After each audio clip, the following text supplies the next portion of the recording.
میں صرف آغاز میں ایک سوال کا جواب دینا چاہوں گا، اور یہ سوال سوشل میڈیا پر خصوصاً واٹس ایپ کے اوپر مجھے بہت سارے لوگ بار بار بھیج رہے ہیں، اور غالباً کسی ملحد نے یہ تازہ تازہ سوال چلایا ہے، تو لوگ پریشان ہو جاتے ہیں۔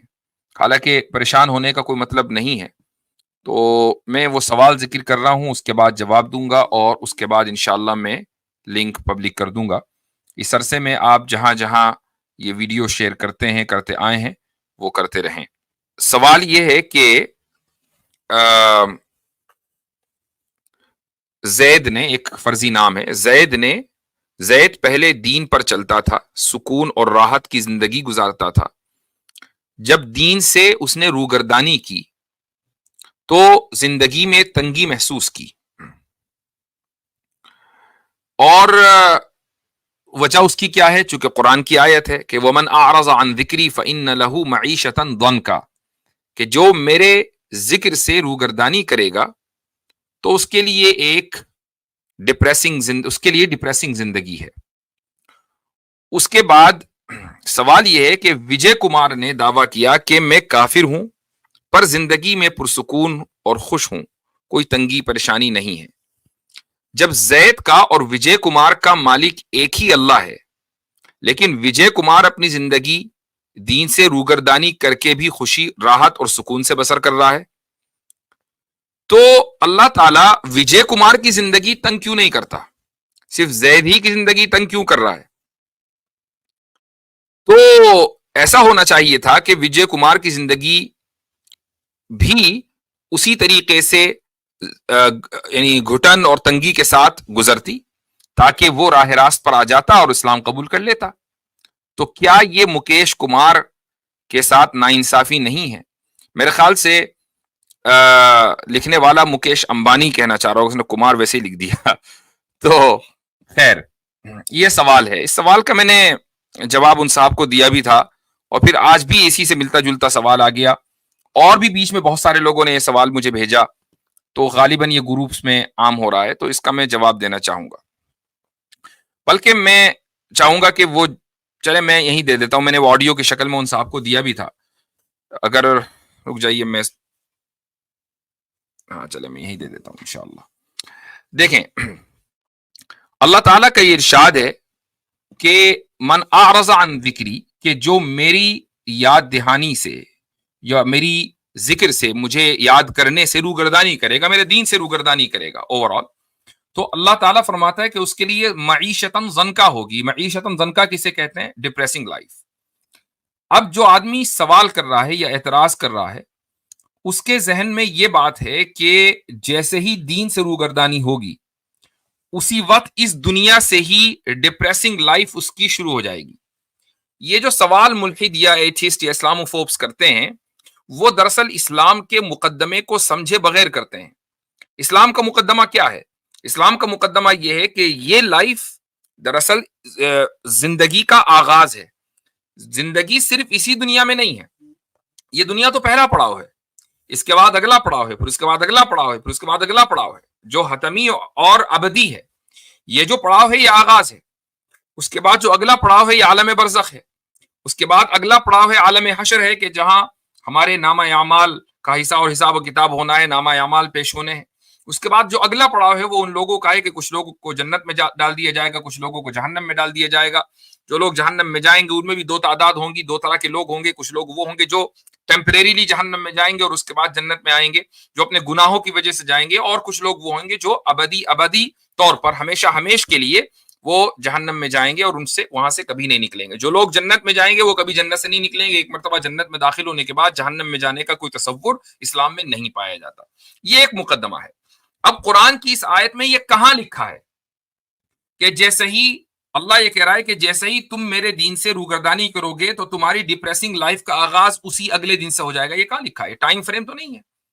اللہ تعالیٰ تو مطلقاً ایک بات کہہ رہا ہے، ان اٹس ایبسولوٹ مینر، یہ بات کہہ رہا ہے کہ ڈپریسنگ زندگی ملے گی اس شخص کو، وہ یہاں ملے، اگلی زندگی میں ملے، اس سے اگلی زندگی میں ملے، آخر میں ملے۔ یہ اللہ تعالیٰ کے ہاتھ میں ہے کہ وہ اس انسان کی زندگی میں ڈپریشن کہاں لاتا ہے یا ڈپریسنگ لائف اس کو کہاں دیتا ہے۔ لیکن ایک چیز ذہن میں رکھنے کی ہے، وہ یہ ہے کہ اس دنیا کا جو اصول ہے وہ یاد رکھیں کہ اگر ایک انسان کی زندگی میں مصیبتیں آتی ہیں تو دو وجہ سے آتی ہیں. یا تو مصیبت اس لیے آتی ہے کہ اللہ تعالیٰ کی طرف سے یہ سگنل ہے کہ سدھر جاؤ ورنہ آگے اور بھی پریشانیاں آنے والی ہیں. اور دوسری وجہ کیا ہوتی ہے؟ دوسری وجہ یہ ہوتی ہے کہ اللہ تعالیٰ کسی انسان کو عذاب دے رہا ہے، تکلیف میں مبتلا کر رہا ہے. اسی طریقے سے اچھائیاں بھی ہیں، خوشیاں بھی ہیں. بعض مرتبہ اللہ تعالیٰ خوشی اس لیے دیتا ہے ایک انسان کو اس دنیا کی زندگی میں، راحت، سکون، چین، یہ ساری چیزیں اس لیے نصیب میں آتی ہیں اس کے، چونکہ اللہ تعالیٰ اس کو اس دنیا ہی سے نوازنا شروع کرتا ہے، اور یہ نوازش اس کی اس دنیا سے لے کر آخرت تک چلتی ہے.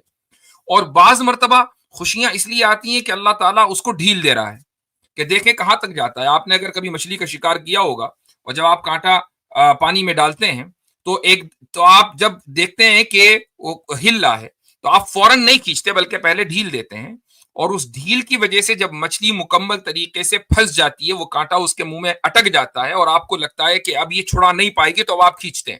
یہ ڈھیل دینا، قرآن نے اسی کو کہا ہے کہ وَامْهِلْهُمْ رُوَيْدًا، کہ میں ان کو ڈھیل دوں گا.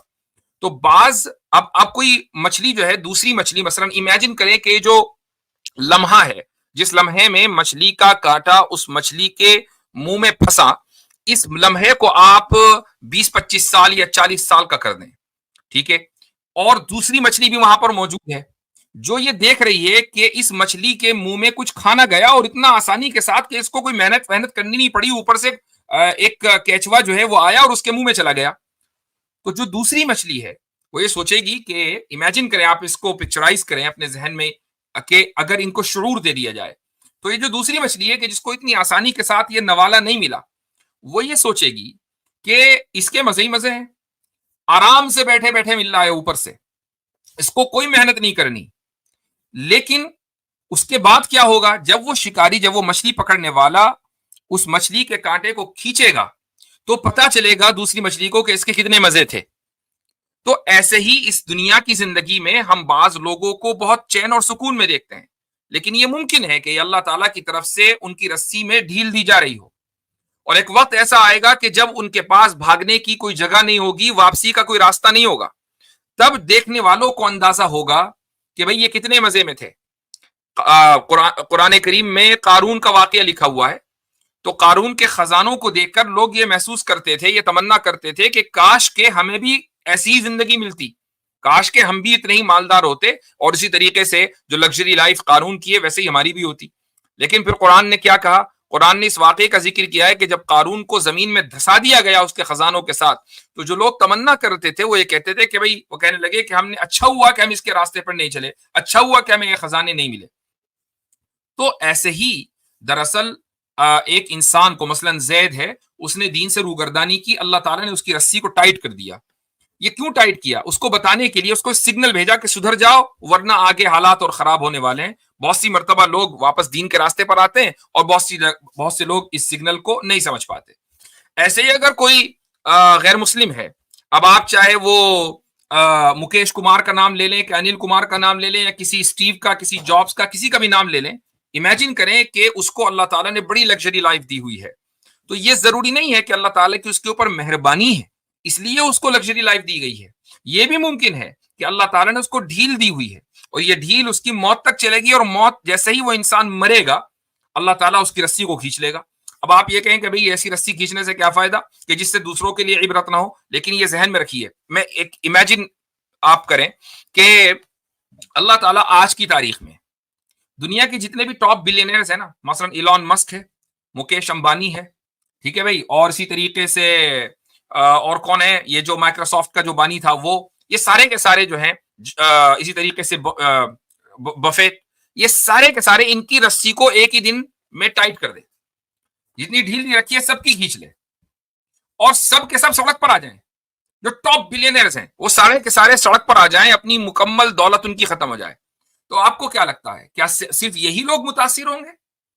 یہ جو پوری دنیا کی امپائر انہوں نے کھڑی کی ہوئی ہیں، اگر 20 بلینئرز ہیں تو 20 کے 20 کمپنیاں ایسی ہیں کہ جو بڑے بڑے ملکوں سے زیادہ جن کے بجٹس ہیں، اس میں لاکھوں لوگ کام کر رہے ہیں اور کروڑوں لوگ ان کے کنزیومرز ہیں، وہ سارے کے سارے متاثر ہوں گے. ذرا تصور کریں کہ آج اگر آپ کا واٹس ایپ بند ہو جاتا ہے، تھوڑی دیر کے لیے آپ کا واٹس ایپ بند ہو جاتا ہے، تو صرف آپ متاثر نہیں ہوں گے، ہو سکتا ہے کہ آپ صرف فیملی یا فرینڈس کو میسج کرتے ہوں، ایک بڑی تعداد ایسی ہے جو واٹس ایپ کے اوپر بزنس کر رہی ہے، جن کی روزی روٹی اسی سے وابستہ ہے. واٹس ایپ بند ہوتا ہے تو ان کو بھی نقصان ہوتا ہے. تو اللہ تعالیٰ پھر سب کو دیکھتے ہیں، پورا نظام اللہ تعالیٰ کو چلانا ہے. ایسا نہیں کہ آپ دعا کر رہے ہیں کہ یار یہ جو ایلون مسک ہے، یہ جو فلاں آدمی ہے، یہ جو فلاں بلینئر ہے، جو فلاں ملینئر ہے، جو فلاں پرائم منسٹر ہے، فلاں پریزیڈنٹ ہے، یہ لوگ اتنا ظلم کر رہے ہیں، ان کے ساتھ کچھ کیوں نہیں ہو رہا ہے؟ کیونکہ جیسے ہی ان کے ساتھ کچھ ہوگا، ان لوگوں کے ساتھ بھی ہوگا جو ظالم نہیں ہیں، وہ بھی متاثر ہوں گے، وہ بھی پسیں گے. تو اللہ تعالیٰ پھر ان لوگوں کو ڈھیل دیتا ہے، اور ایک مناسب وقت پر جو اللہ تعالیٰ کے علم میں ہے اس کے بعد ان کی رسی ٹائٹ ہوتی ہے اور ان کے لیے معیشتاً ضنکا سچ بن کر سامنے آ جاتا ہے.